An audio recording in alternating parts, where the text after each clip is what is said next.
Welcome to Super Simple Security Principles. I'm Nick Jackson, and I want to love computers. They don't love me back.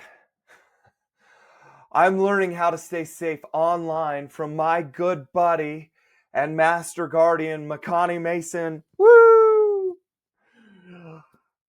He wrote his first computer program at the age of 6, sealing his fate as a computer geek. That's it.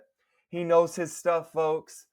Now he spends his time teaching people like me and you how to stay ahead of the digital threats we face and those bad guys. He keeps it simple and we love it. Learn along with me each week. I'll ask the questions and make sure he keeps it super relevant and super simple for us. If I can do it, you can do it too. This is episode 61, how to stop hackers from stealing your tax refund. Yeah, I want to keep mine. Here are the questions we'll be answering in today's episode. Okay, you ready for this? What is the website ID.me used for? Given our title to this week's episode, I'm going to say tax something or another, something to do with that. What are 2 PIN numbers used in filing your taxes? Not sure, actually. I'm not sure. I didn't even know there was 2 numbers used in filing my taxes. So, how can I get identity protection PIN? This sounds important,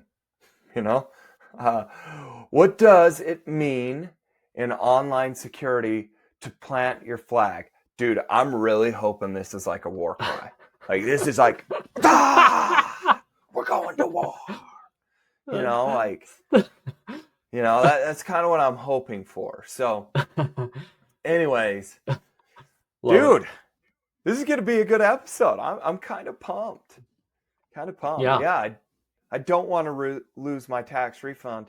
Not only that, like there's some years I don't end up with a refund.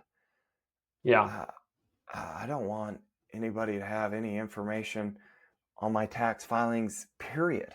Yeah, for sure.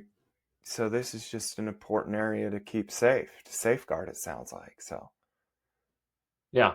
Well, and it's, for me, one of the fun things about it is this is something very new for me.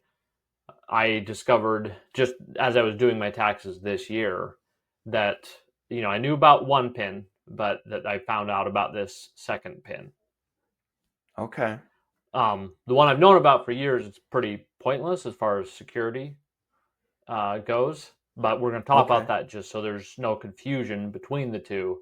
But this new one is called the Identity Protection PIN, which they often will shorten to IP PIN, which for me as a computer geek, I was a little confused because IP normally stands for Internet Protocol.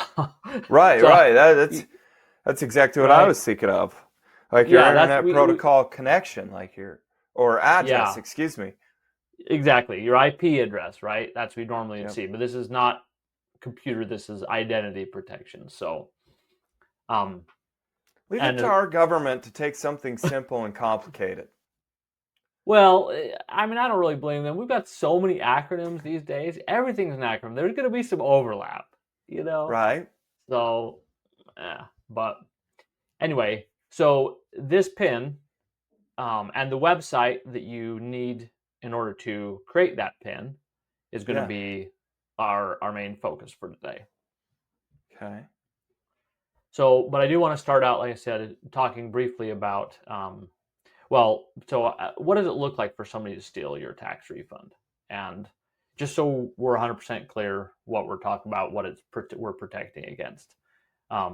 Because you look like you have something you want to say. Well, I was going to say, are you asking me that question? Like, what does it look like to actually have somebody steal our tax refund? Are you looking for an answer? Or just... Oh, I wasn't particularly, but okay. I mean, maybe it's an obvious enough question that I wasn't sure, honestly. That's what I would say. I want to make sure it's clear. So if it's clear to you already, feel free to explain, because there's not a lot to it in my mind. Let's totally mess with our master guardian, folks. That's right. Okay, so as I envision what it means to steal somebody's refund, given how we file our taxes online and everything, I would imagine there is a step or something they could do to bypass and reroute where that refund is sent, or something to that manner, and actually literally take your refund. Yeah, because right, the thing is, when you file your taxes, you're doing it mostly around your social security number, your name, things like that, right? But your bank account isn't intrinsically tied to any of those things, Right. for the government, right? So when you depend, normally you can pick a bank account. I don't know if they do it that way because that might be traceable. I don't know if they just ask for a check to be mailed. I'm not sure actually how that works as far as that goes. But they're using your social security number and your personal information. Okay. And right, and then they just have the tax refund. They do everything in your name, but then have the tax refund sent to them. Gotcha. That makes And sense. it's not the most common of attacks, like phishing, for example. Yeah. But looking at the stats, because I haven't had this happen to me though, from what I understand and talking to accountant, he says it usually takes 6 months of basically fighting with the government to get the situation fixed, sometimes as long as 2 years. That sucks. Yeah, that would not be fun. So Right. And especially these days, I think this is pretty well known now, and we talked about it in an earlier podcast, but that national public data breach, and a Yeah. lot of others, but that was a big one. An estimated, the number I found was like 87% of Americans have their social security numbers known and at least some of their personal information tied to that. Yeah. So it's, this attack, even though it's still small, it's easier than it's ever been. So Yeah. I figured when I learned about that this year, this identity protection pin, it's super easy. So to me, it's one of those no-brainer steps for everybody to do. Okay. Okay. Enough said. Enough said. Let's get to it, man. Let's dive in. Like, you got me ready. Like, no need to convince me. I'm in. Okay, good. Well, we always got to start there, the why, right? What's Yep. the value proposition? So the next thing, though, is I want to talk about the old useless pin that I already knew about, Okay. because when I first heard this, I was like, what about that pin? Like, I was confused at first. Is this the same thing and we're using it differently or what? Because it Right. didn't seem. Anyway, so the IRS name for the pin that they have had and I've been using is the self-select pin. Self-select pin is the worthless pin. Yeah, exactly. And Okay. it's 5 digits. So this is one Okay. of the important things is it's 5 digits, whereas the identity protection pin is 6 digits. So Okay. you can use that to, distinguish. And tax return software, like I have used many years, TurboTax or TaxAct, sometimes they will call it, they have their own kind of name for it, like they'll call it a signature ID. Okay. The IRS name was the self-select pin, but the tax software likes to call it signature ID. So you get to choose what your pin is, and it can be, there's no restrictions on it, except my understanding is you can't put all zeros. And by default, it stays the same from year to year. The first year, like you ever file taxes, you don't need one. But then the years after that, they use it like as a basic identity verification, supposedly, for future years. Okay. Right. So, which sounds like security, right? Almost. Right. Except that if you don't know it, you can just provide your date of birth and the adjusted gross income from your previous tax return year. And then you don't need the self-select pin. So Gotcha. I don't know. I'm honestly not sure what the original envisioning and point was it, because I mean, clearly they agree with me that there's no security value in it because they added this other one. Right. So I honestly don't know. But yeah, so that's all. I just wanted to make sure we're clear on what that is. So now looking at the identity protection pin, Yeah. like I said, it's 6 digits. And when it first came into existence, it was given to victims of identity theft to prevent future problems, like from them getting victimized again. Okay. Now, as of 2021, however, you can go request one. It's available to anyone. You don't have to be a victim of identity theft, which Nice. is Nice. great in my opinion, because I'd much rather, right? I'm sure you're on the same page. Let's do it Yeah. before we have the problem the first time. Yep. Yep. Right? Yeah. So, and you just create an online account with the IRS and request one. Okay. And so now let's run through the differences. We're going to talk about a few characteristics of it and compare them to the self-select pin. So the first thing is, and most importantly, is not everyone has one by default. Okay. And if you're not sure you do, then you don't. Right. Yet. Okay. As I mentioned, the identity protection pin is 6 digits, not 5. Doesn't really matter too much, except just to know if you see one and you're confused about which pin this is, which I'm trying to provide. The self-select pin, again, is 5 digits. The identity protection pin is 6 digits. Yeah.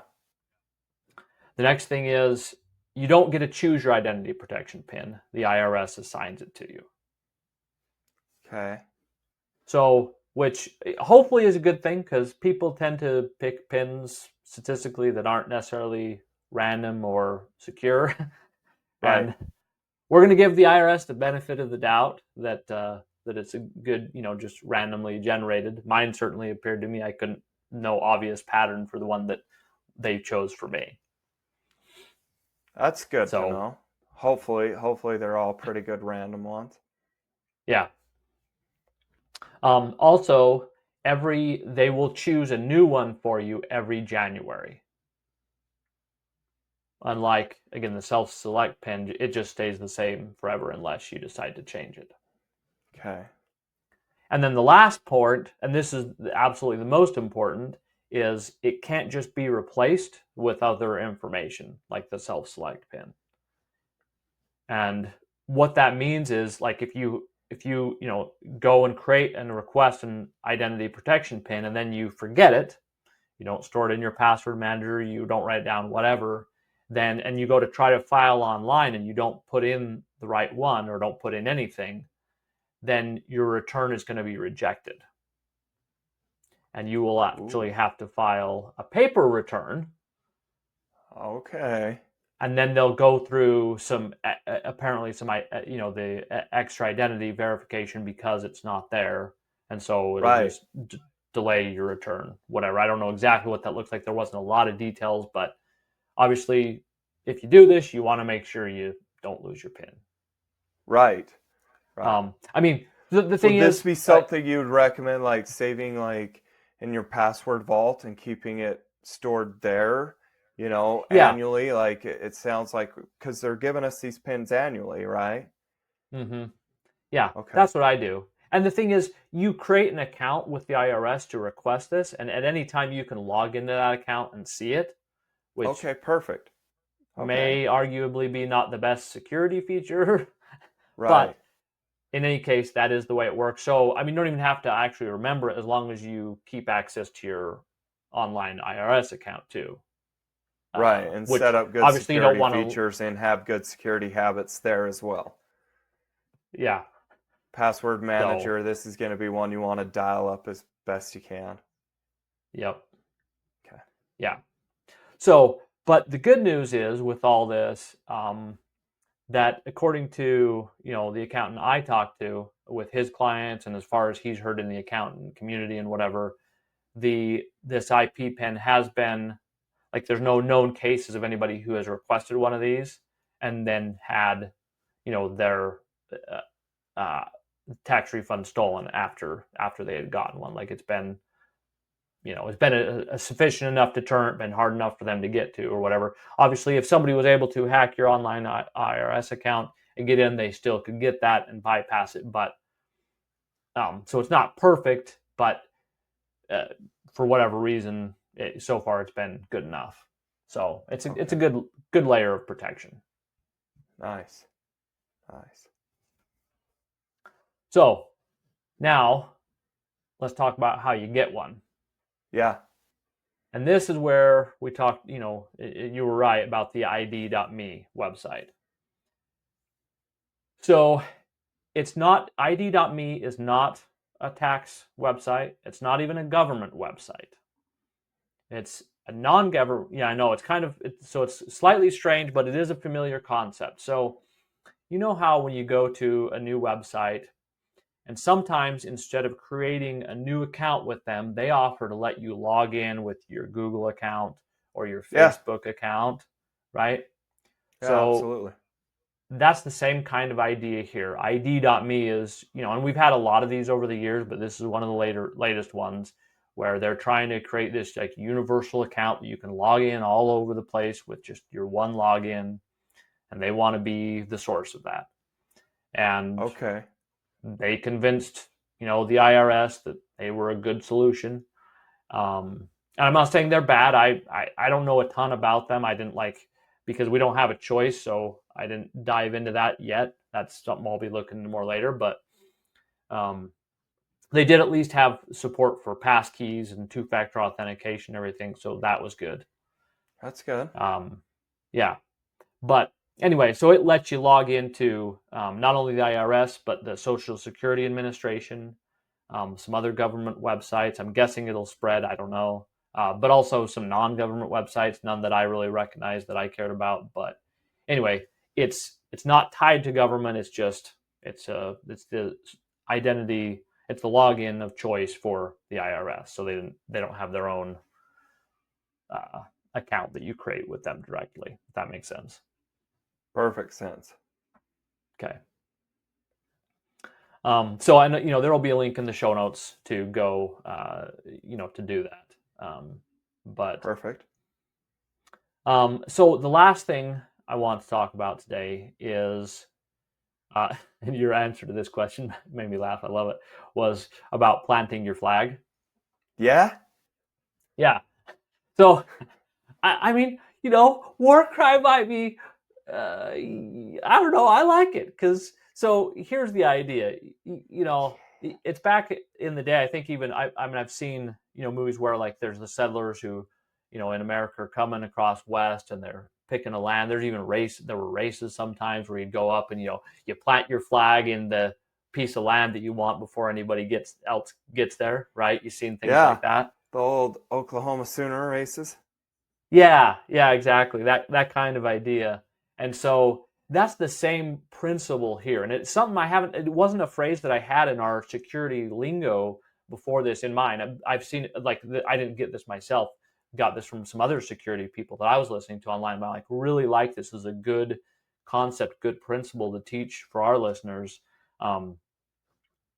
But the idea is that you want to make sure that you go create your accounts before the bad guys go do it, right? So like before somebody tries to impersonate you, make it harder. Like already create your account. You have the login and password, So because when you go to ID.me, yeah, go ahead.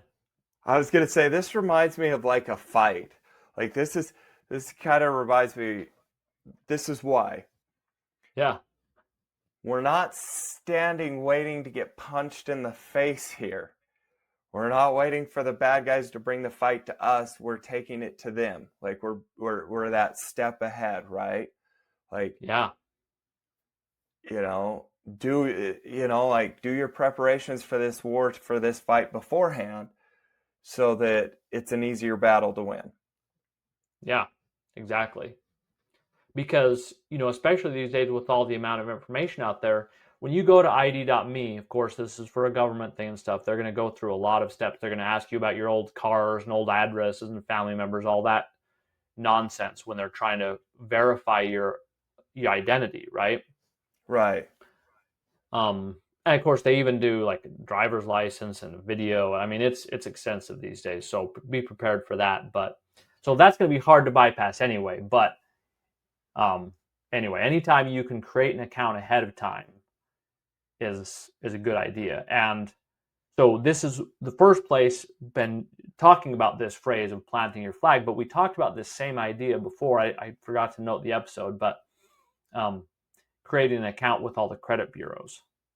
Yeah. Right? Same kind of idea. I mean, there it was explicitly, just like here, it's to create an identity protection pin with the credit bureaus. Not only do you want to plant your flag with those credit bureaus, but you want to freeze your credit and add the fraud alerts. But it's a lot of the same concept. And so okay. this plant your flag, you're going to be continue hearing about it from me. It's going to be one of our core principles. And because there's these two places that we've talked about just now, but then there's a few other places. And one, anyway, some interesting other places where you can plant your flag to be prepared and beat the bad guys to kind of grabbing a hold of a piece of your identity, so to speak, online. Nice. So I like it. Yeah, I really like phrases like that. It's just easy to latch on to concept and just really applicable in a number of places in online security. So yeah, remember that phrase. I will, man. I'm kind of pumped. I might always associate it with that war cry, that. Well, yeah, I'd right. Thank you. I was going to get back to that, right? Because I mean, think if you were racing and you did go claim that land, I mean, you're going to be rejoicing, I mean, and maybe you feel like a war, you're against the other people or whatever. Hopefully it's not quite that hostile, but yeah, But of course, if in a military thing, if you're planting your flag, could be very much a war cry too, Yeah. So it's applicable absolutely. in a lot of areas. So yeah. Yeah, of course. Awesome. That's all I got for today. That's it. So we've already reached that point in time. What's our call to action? It went fast. It seemed like it went fast today for me, man. It did. It flew by. That was a quick one. Yeah. So yeah, basically just go click on the link in the show notes and go get your identity protection pin set up. As always, if you have troubles, let me know in the forum. And this one, the primary troubles that you'll run into, like I said, is just in sometimes, it's like if you don't remember your information, your past addresses or whatever, you might have to stumble a little bit at that. I mean, I haven't had a problem. I keep extensive notes about that stuff. But yeah, and just be prepared. I mean, they're going to, they ask for a license, then you have to do like a little selfie video. Although I think you can call instead anyway. It's an extensive identity verification. So you do want to set aside a few minutes for it because it's not just like most accounts you can go set up in like 3 minutes or whatever, right? This one, I'd say, give yourself 15 minutes to do it. Okay. So this is going to be one that you're going to want to take some time to set up. Yeah, it's there's nothing complicated, just annoying. Yeah, just steps. There's going to be steps. Hoops. Yeah, exactly right. You just got to jump through all the hoops to prove that prove your identity. So awesome. Okay, do I get to tease them? Do I get to tell you about next week's episodes? Yay! Oh yeah. Okay, look. Next week's gonna be super fun. I know. I'm pumped for it. I am super pumped. Sometimes even the experts get caught by something as well understood as a phishing attack. I'm kind of excited because phishing is still a huge problem. Like, it is still a huge problem. So in the next week episode, we're going to actually tell the story of Troy Hunt and the operator of the website haveibeenpwned.com. Yikes. This is an expert who got gamed, it sounds like. Yeah. Haveibeenpwned.com. It's a weird... Oh, sorry, my bad. No, I know, and I should have explained to you. It's weird. It's one of those weird geek speak things. They replaced the O with a P, it's like, Yeah. Well, we're gonna walk through his story. Like, this is an expert that might have got gamed, and we're gonna talk you through what we can learn from his story. And yeah, I'm super, super pumped. This is going to be a little more of a lighthearted episode. So we look forward to you tuning in and learning how even an expert can get gamed occasionally. Yeah, I mean, he goes around teaching security conferences, and he was cool enough, though. Yeah, I mean, like, he not only does he have that website, which I know isn't going to mean not much to most people, but we talked about it once on the podcast ages ago. But anyway, he teaches people this stuff, and he's very good. But anyway, it was just a moment of tiredness, and uh, so anyway, but he was. I mean, he did great documentation, and it's long, so we're just going to pick out a few highlights of things, because he has a lot of technical detail in some cases, but we're just going to pull out a few highlights of lessons that I think will be very relevant for our listeners. Awesome. Awesome. Okay, well, make sure you tune in next week. That was a good episode, man. Are you ready to take action and wondering where to start? Get my Bulletproof My Identity Starter Kit for free. The 7 most vital layers of protection everyone needs. I'll send you one step at a time and help you if you get stuck. Just go to bulletproofmyid.com and enter your name and email, and I will send you the first step. Again, that's bulletproofmyid.com.